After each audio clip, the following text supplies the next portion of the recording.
Welcome back to B study point पूर्व class आम आज गणतंत्र केते गुड़ी इंपोर्टाट प्रश्न उत्तर विषय जाना। आज आम जाना गणतंत्र अर्थ कौन। गणतंत्र है एक शासन व्यवस्था जो शासन व्यवस्था जनसाधारण प्रत्यक्ष कि परोक्ष भाव में राष्ट्र आईन प्रणयन और शासनकर्ता परिचालना क्षेत्र में सक्रिय अंशग्रहण करते हैं गणतंत्र कहुए। गणतंत्र इंग्राजी प्रतिशत हूँ डेमोक्रेसी ग्रीक शब्द डेमस और क्रासिया नामक दुईटी शब्दर सम्मिश्रण सृष्टि होती। डेमस अर्थ लोक और क्रासियार अर्थ शासन। तेणु डेमोक्रेसी अर्थ हो लोक मान शासन। यापर आम जाना आ गए इंपोर्टाट क्वेश्चन प्रत्यक्ष व परोक्ष गणतंत्र कौन।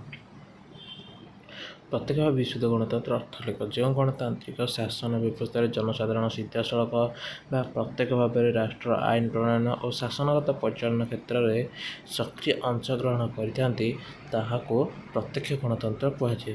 प्रत्यक्ष गणतंत्र को मध्य विशुद्ध गणतंत्र कहुए। प्रत्येक गणतंत्र एक राजनैतिक व्यवस्था जो प्रत्येक नागरिक सरकार शासन निष्पत्ति प्रत्यक्ष भाव में सक्रिय अंशग्रहण करते।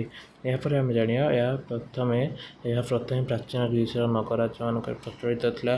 बर्तमान यह स्विट्जरलैंड फ्रांस ऑस्ट्रेलिया प्रचलित। यापर आम जाना परोक्ष गणतंत्र विषय जो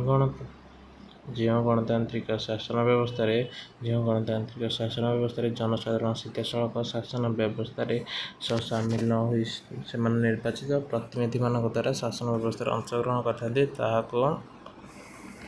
परोक्ष गणतंत्र कहुए।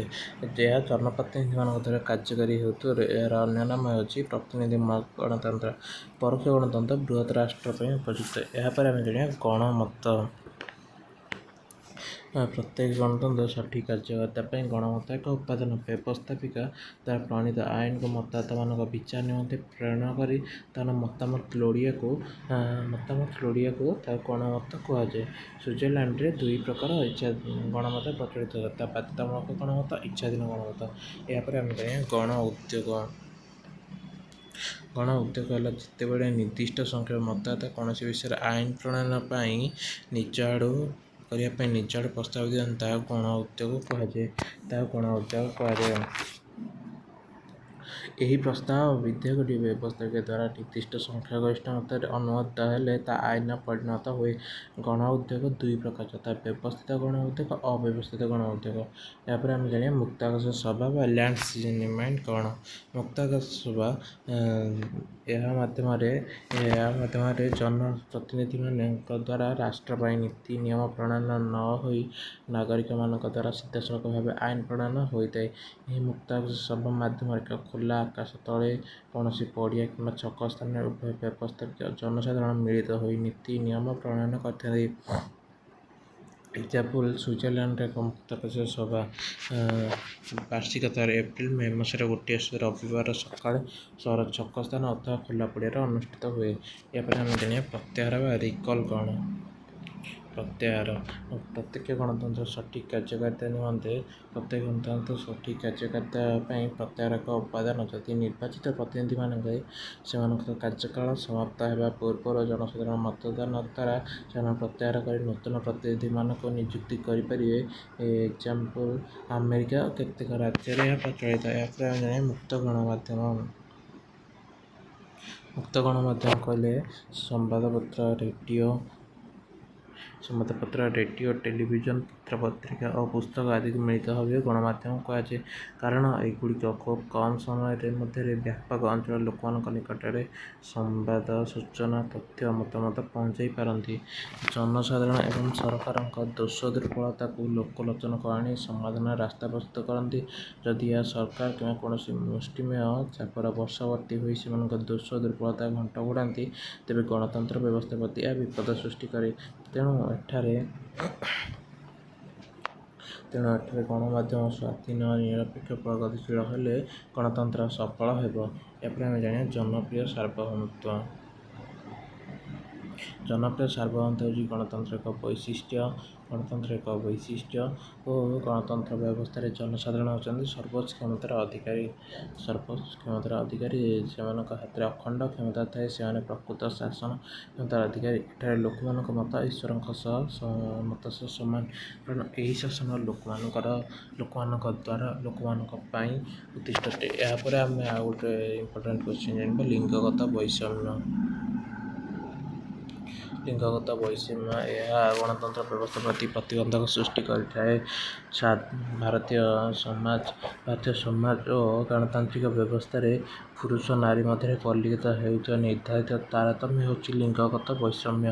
ସମ୍ବିଧାନର ତୃତୀୟ ଭାଗରେ 14ରୁ 18 ଧାରା ମଧ୍ୟରେ ସମାନତା ଅଧିକାର ପ୍ରଦାନ କରାଯାଇଥିଲେ ମଧ୍ୟ ଭାରତୀୟ ପଞ୍ଚାୟତ ରାଜ ବ୍ୟବସ୍ଥାରେ ମହିଳାମାନଙ୍କ ପାଇଁ 1/3 ଓ ଓଡ଼ିଶାରେ 50% ସ୍ଥାନ ସଂରକ୍ଷଣ କରାଯାଇଛି।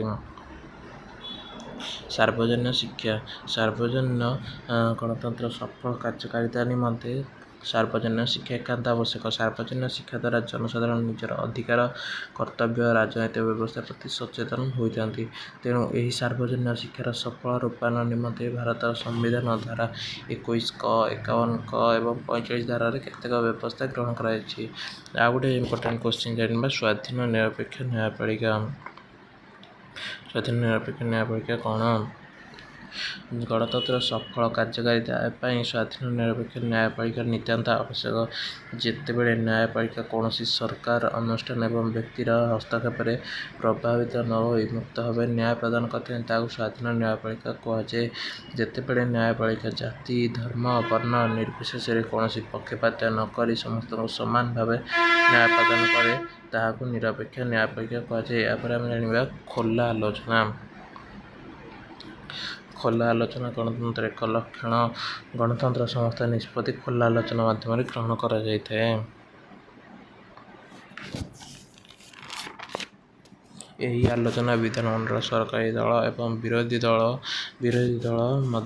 ଦଳ ପ୍ରତିନିଧିମାନଙ୍କ ମଧ୍ୟରେ ଘଟିଥାଏ। ଏହି ରାଷ୍ଟ୍ରର ଶାସନ ନୀତି ବ୍ୟକ୍ତିଗତ ଚିନ୍ତାଧାରାକୁ ପ୍ରାଧାନ୍ୟ ଦେଇଥାଏ। କ୍ଷମତାର ବିକେନ୍ଦ୍ରୀକରଣ କଲେ କ'ଣ ବୁଝ? ରାଷ୍ଟ୍ର କ୍ଷମତା ଗୋଟିଏ କେନ୍ଦ୍ରରେ କେନ୍ଦ୍ରୀଭୂତ ହେଲେ ତାହା ଗଣତନ୍ତ୍ର ବ୍ୟବସ୍ଥା ପ୍ରତି ବିପଦ ସୃଷ୍ଟି କରିଥାଏ। କାରଣ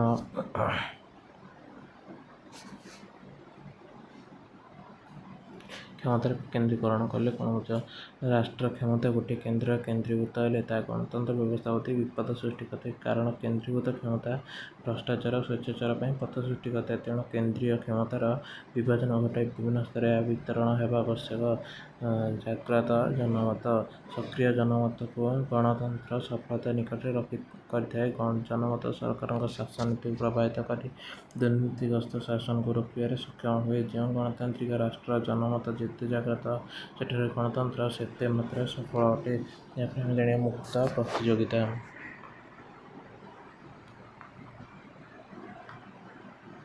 ମୁକ୍ତ ପ୍ରତିଯୋଗିତା ହେଉଛି ଗଣତନ୍ତ୍ରର ଅନ୍ୟତମ ବୈଶିଷ୍ଟ୍ୟ। ଏହି ଗଣତନ୍ତ୍ର ପ୍ରବକ୍ତାଙ୍କ ମତରେ ଶାସନ ଅନ୍ୟ ଦୁଇଟି ବଳିଷ୍ଠ ପ୍ରତିଯୋଗିତା ରହିବା ଦରକାର, ଯାହାଦ୍ୱାରା କେହି ଜଣେ ଜବରଦସ୍ତ ତାର ଇଚ୍ଛାକୁ ଅନ୍ୟ ଜଣଙ୍କ ଉପରେ ଲଦିପାରେ ନାହିଁ। ପ୍ରତ୍ୟେକ ଗଣତାନ୍ତ୍ରିକ ପ୍ରତିଯୋଗିତା ମୁକ୍ତ ହେବା ସହିତ ଅନନ୍ୟ ଦୁଇଟି ଦଳ ବା ଗୋଷ୍ଠୀ ପରସ୍ପର ବିରୋଧୀ ଦଳ ବା ଗୋଷ୍ଠୀ ସହ ରହିବା ବାଞ୍ଛନୀୟ। ସାମାଜିକ ବ୍ୟବସ୍ଥା ସମାଜକୁ ଅନୁଷ୍ଠାନକୁ ସୁରକ୍ଷା ପାଇଁ ଦଳମାନେ କରୁଥିବା କାର୍ଯ୍ୟକୁ ହିଁ ସେମାନଙ୍କ ଶକ୍ତି ଓ ସାମର୍ଥ୍ୟକୁ ନିର୍ଦ୍ଧାରଣ କରାଯାଇଥାଏ। ଏହାପରେ ଆମେ ଜାଣିବା ସାମାଜିକ ଅସମାନତା କ'ଣ?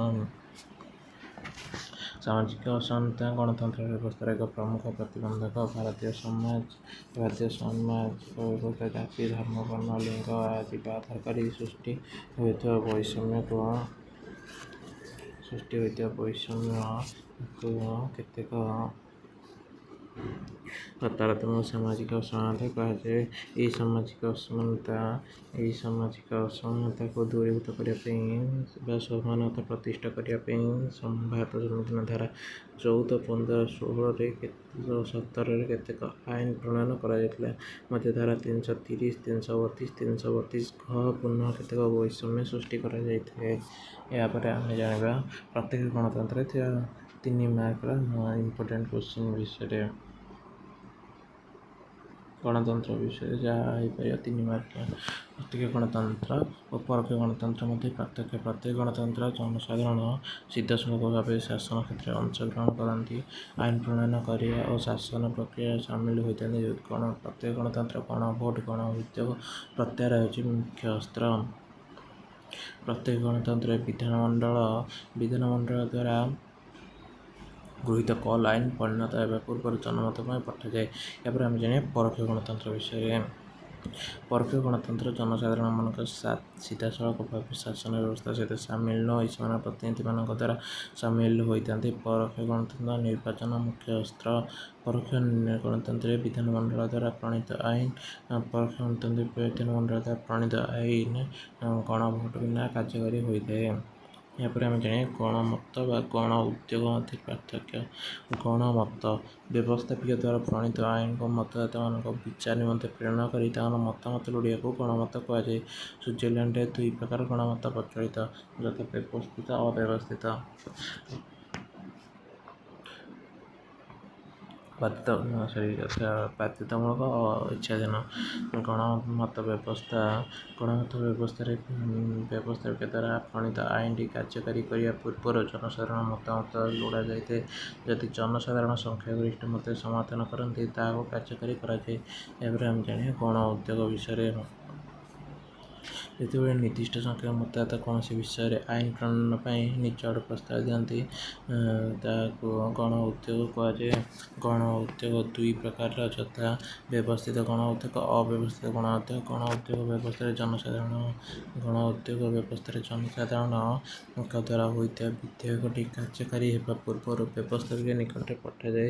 ଯଦି ବ୍ୟବସ୍ଥାପିକା ସଂଖ୍ୟାଗରିଷ୍ଠ ସମର୍ଥନ କରନ୍ତି, ତାହାକୁ କାର୍ଯ୍ୟ କରାଯାଇଥାଏ। ଏହାପରେ ଆମେ ଜାଣିବା ଗଣତନ୍ତ୍ର ସଂଖ୍ୟାଗରିଷ୍ଠ ଅତ୍ୟାଚାର କିପରି ଆଲୋଚନା କର।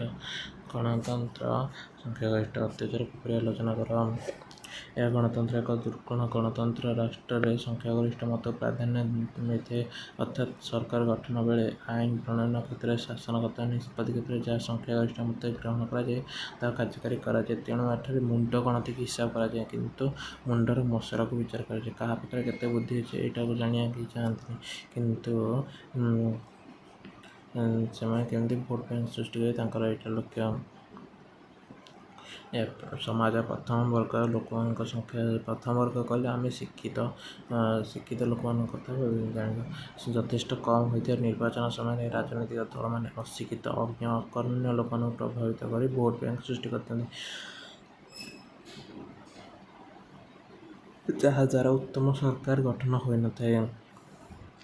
ଏହାପରେ ଆମେ ଜାଣିବା ନକ୍ସଲାଇଟ କିପରି ଗଣତନ୍ତ୍ର ପ୍ରତି ପ୍ରତିବନ୍ଧକ ସୃଷ୍ଟି କରିଛି।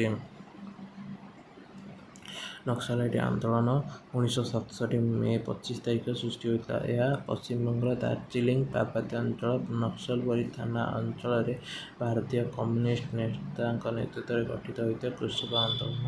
ପ୍ରଥମେ ନକ୍ସଲବରୀ ଥାନା ଅଞ୍ଚଳରେ ସୃଷ୍ଟି ହେଉଥିବାରୁ ଏହାର ନାମ ନକ୍ସଲାଇଟ ଆନ୍ଦୋଳନ ରଖାଯାଇଥିଲା। ପ୍ରାକ୍ ନିର୍ବାଚନ ଓ ନିର୍ବାଚନ ସମୟରେ ହିଂସାତ୍ମକ କାର୍ଯ୍ୟକଳାପ କରି ଭୋଟରମାନଙ୍କୁ ଭୟଭୀତ କରିବା, ନିର୍ବାଚନ ପ୍ରତିନିଧିଙ୍କୁ ଅପହରଣ କିମ୍ବା ହତ୍ୟା କରିବା, ନିର୍ବାଚନ ବେଳେ ଭୋଟ ବାକ୍ସ ଉଠାଇ ନେବା। ଏହା ହେଉଛି ନକ୍ସଲାଇଟ ଆନ୍ଦୋଳନର ଗୋଟିଏ ମେନ୍ ପଏଣ୍ଟ। ଗଣତନ୍ତ୍ର ରାଷ୍ଟ୍ରରେ ଆଇନର ଶାସନ ଚାଲେ। ଗଣତନ୍ତ୍ର ଶାସନ ବ୍ୟବସ୍ଥାରେ ଆଇନର ଶାସନ ଚାଲେ, ଅର୍ଥାତ୍ ଆଇନ ସମସ୍ତଙ୍କ ଊର୍ଦ୍ଧ୍ୱରେ। ସାଧାରଣ ଜନତା ଓ ଶାସକ ବର୍ଗ ଆଇନ ଆଗରେ ସମସ୍ତେ ସମାନ। ଆଇନ ସମସ୍ତଙ୍କ ପ୍ରତି ନିରପେକ୍ଷ, ସମାନ, ଉଚିତ ବ୍ୟବହାର ପ୍ରଦର୍ଶନ କରେ ଏବଂ ସମସ୍ତଙ୍କୁ ନ୍ୟାୟ ପ୍ରଦାନ କରେ। ଆଇନର ପ୍ରକ୍ରିୟା ଅନୁସାରେ ପୁରସ୍କାର ଓ ଦଣ୍ଡ ମିଳେ। ଗଣତନ୍ତ୍ରରେ କୌଣସି ବ୍ୟକ୍ତି, ଗୋଷ୍ଠୀ, ଏପରିକି ଶାସକମାନଙ୍କର ବ୍ୟକ୍ତିଗତ ଇଚ୍ଛା, ଅନିଚ୍ଛା କିମ୍ବା ଖେୟାଲୀ ମନୋଭାବ ଶାସନ ନ ଚାଲି ଆଇନ ଅନୁସାରେ ଚାଲେ। ଏହାପରେ ଆମେ ଜାଣିବା ଅର୍ଥନୈତିକ ଗଣତନ୍ତ୍ର ବିନା ରାଜନୈତିକ ଗଣତନ୍ତ୍ର ମୂଲ୍ୟହୀନ। ଅର୍ଥନୈତିକ ଗଣତନ୍ତ୍ର କହିଲେ ରାଷ୍ଟ୍ରର ଜାତୀୟ ସଂହତି ବଣ୍ଟନ କ୍ଷେତ୍ରରେ ଏବଂ ଅର୍ଥନୈତିକ ସୁବିଧା ସୁଯୋଗ କ୍ଷେତ୍ରରେ ଜାତି, ଧର୍ମ, ବର୍ଣ୍ଣ, ଲିଙ୍ଗ ନିର୍ବିଶେଷରେ ସମସ୍ତଙ୍କୁ ସମାନ ସୁବିଧା ସୁଯୋଗ ପ୍ରଦାନ କରାଯାଇଥାଏ। ରାଜନୈତିକ ଗଣତନ୍ତ୍ର କହିଲେ ରାଷ୍ଟ୍ର ଶାସନ ବ୍ୟବସ୍ଥା କଲେ। ରାଷ୍ଟ୍ର ଶାସନ ବ୍ୟବସ୍ଥା କ୍ଷେତ୍ରରେ ସରକାର ଗଠନ ଆଇନ ପ୍ରଣୟନ କ୍ଷେତ୍ରରେ ଏହି ଅର୍ଥନୈତିକ ଗଣତନ୍ତ୍ର ବିନା ରାଜନୈତିକ ଗଣତନ୍ତ୍ର ମୂଲ୍ୟହୀନ। କାରଣ ଅର୍ଥନୈତିକ ଅସମାନତା ସୃଷ୍ଟି ହେଲେ ତାହା ଗଣତନ୍ତ୍ର ବ୍ୟବସ୍ଥା ପ୍ରତି ପ୍ରତିବନ୍ଧକ ସୃଷ୍ଟି କରିଥାଏ। ଏହା ଭାରତୀୟ ନିର୍ବାଚନ ବ୍ୟୟବହୁଳ ହୋଇଥିବାରୁ ଅଯୋଗ୍ୟ କରିବ। ଲୋକମାନେ ନିର୍ବାଚନରେ ଅଂଶଗ୍ରହଣ କରି ନେତୃତ୍ୱ ନେବା ପାଇଁ ଆଗ୍ରହ ପ୍ରକାଶ କରୁନାହାନ୍ତି। ଅପରପକ୍ଷେ ଧନୀ ବ୍ୟକ୍ତିମାନେ ନିଜର ଅର୍ଥବଳ ପ୍ରୟୋଗ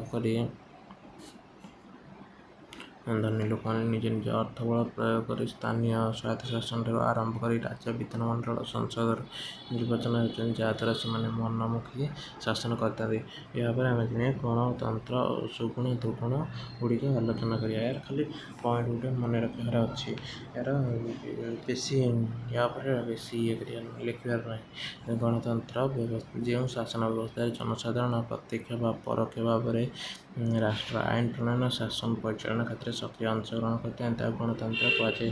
ଗଣତନ୍ତ୍ରର ସୁଗୁଣ ଗୁଡ଼ିକ ହେଲା ସମବ୍ୟବହାର, ଦାୟିତ୍ୱସମ୍ପନ୍ନ ସରକାର, ବ୍ୟକ୍ତି ସ୍ୱତନ୍ତ୍ରତାର ସୁରକ୍ଷା, ରାଜନୈତିକ ଶିକ୍ଷା, ବିପ୍ଳବର ଗତିରୋଧ, ସଂଖ୍ୟାଲଘୁଙ୍କ ସୁରକ୍ଷା, ଦେଶପ୍ରେମ, ଜାତୀୟ ଚରିତ୍ର ଗଠନ। ଗଣତନ୍ତ୍ରର ଦୁର୍ଗୁଣ ଗୁଡ଼ିକ ହେଲା ଗଣତନ୍ତ୍ର ଏକ ସଂଖ୍ୟାଗରିଷ୍ଠ ଅତ୍ୟାଚାର, ବ୍ୟକ୍ତି ବା ଗୋଷ୍ଠୀ ଶାସନ, ଅସ୍ଥିର ସରକାର, ସମାଜ ସାପେକ୍ଷ ବ୍ୟବସ୍ଥା, ବ୍ୟୟ ସାପେକ୍ଷ ବ୍ୟବସ୍ଥା, ଦଳୀୟ ବ୍ୟବସ୍ଥାର କୁପରିଣାମ, ପୁଞ୍ଜିବାଦକ ସରକାର। ଧନ୍ୟବାଦ। ଆଜିର କ୍ଲାସଟି ଦେଖିଥିବାରୁ ସମସ୍ତଙ୍କୁ ଧନ୍ୟବାଦ। ଯଦି ଆଜିର କ୍ଲାସଟି ଭଲ ଲାଗିଥିବ ତେବେ ଚ୍ୟାନେଲକୁ ଲାଇକ୍, ସେୟାର, ସବସ୍କ୍ରାଇବ୍ କରିବାକୁ ଭୁଲିବ ନାହିଁ। ରହିଲି, ନମସ୍କାର, ଜୟ ଜଗନ୍ନାଥ।